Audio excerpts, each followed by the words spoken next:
चलिए, तो ये तो बात हुई गोल्ड की और गोल्ड डिमांड की। अब बात थोड़ी सी शुगर की भी कर लेते हैं और किस तरीके के नंबर्स दिखाई दे रहे हैं, ओवरऑल प्रोडक्शन के प्राइसेस किस डायरेक्शन में जा रहे हैं, इस पर करते हैं बातचीत। प्रफुल्ल जी बने हुए। प्रफुल्ल जी नमस्कार, स्वागत है आपका।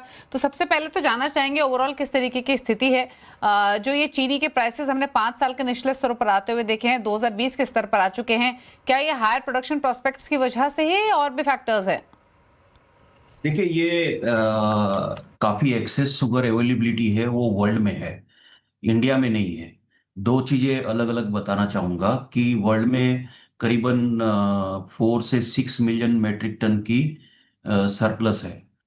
पर जहां तक इंडिया में हम लोग 60 लाख टन का एक थंब रूल चल रहा था, तो उसके सामने हमारे पास क्लोजिंग स्टॉक 45 लाख टन यानी 4.5 का अवेलेबल है।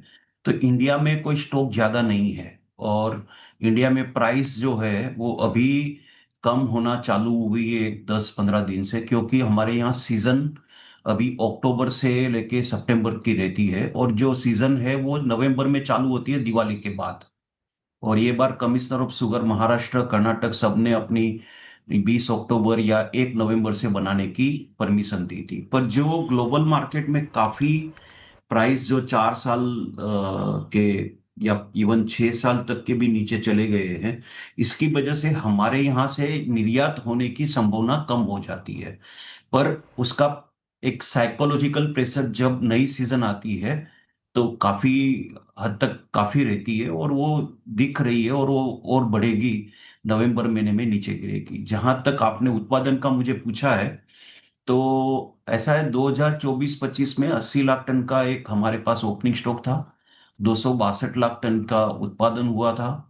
टोटल अवेलेबिलिटी थी 342 लाख टन की, जिसमें से 8 लाख टन एक्सपोर्ट हुआ है। 289 हमारे यहाँ डोमेस्टिक कंजप्शन हुआ है।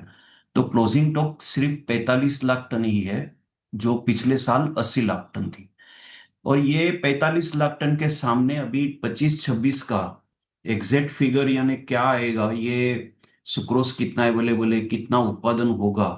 अगर हमें सिर्फ 2-3% का ही गलती वाला नंबर चाहिए तो वो जनवरी तक वेट करना पड़ेगा। आज की तारीख में लोगों का कहना है कि सुक्रोज जो है 340 लाख टन से 350 लाख टन अवेलेबल होगी।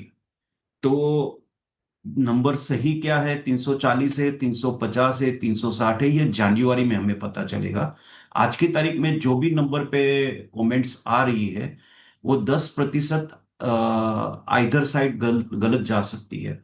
जैसे कि लास्ट ईयर अक्टूबर में जो भी नंबर्स बताए गए थे कि उत्पादन 300 लाख टन होगा या ये होगा, तो वो 8 से 10% नीचे 262 पे जाके क्लोज हुई थी।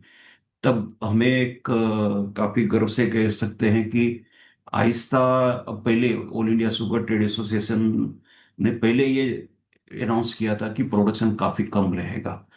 तो हम जनवरी में देते हैं और जनवरी में ही देंगे।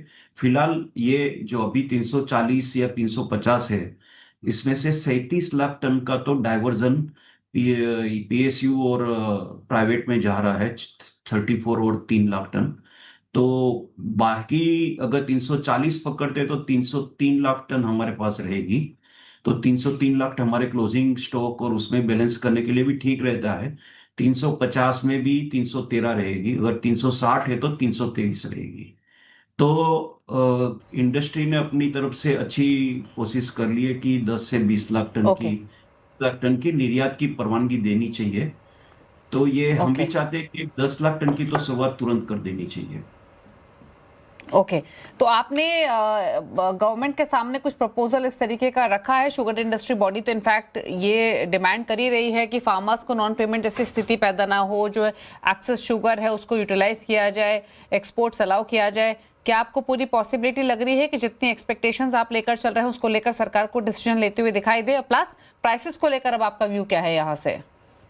देखिए प्राइसेस का व्यू ऐसा है कि यहाँ से 4 महीने, नवंबर दिसंबर जनवरी फरवरी, 4 महीने तो दाम नीचे रहेंगे।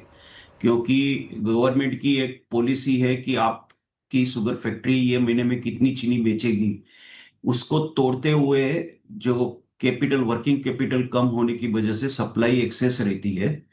जहां तक एक्सपोर्ट निर्यात की बात से ज्यादा भी मैं तो ये कहूंगा कि एमएसपी अगर गवर्नमेंट नहीं बढ़ाती है तो दिक्कत की बात हो जाएगी। अगर 360 लाख टन का सुक्रोज पाया गया और उसमें से एक्सपोर्ट निर्यात की आज की तारीख में बिल्कुल हमारे डोमेस्टिक प्राइस के हिसाब से 3850 का भी मैं प्राइस पकड़ूं तो भी कोई यहाँ से एक्सपोर्ट की पेरिटी बिल्कुल नहीं है। हाँ, हमें कंपल्सन क्या आता है कि एक तो इथेनॉल का डाइवर्जन की पॉलिसी को नक्की करने का रहता है, रो शुगर की अवेलेबिलिटी का करना पड़ता है। तो ये प्रोजेक्शन करना जरूरी है, पर प्रोजेक्शन को हमें समझना चाहिए ये 10% आगे या पीछे कहीं पे भी गलत गिर सकते हैं। तो हम तो चाहेंगे कि पहले एमएसपी बढ़ाई जाए।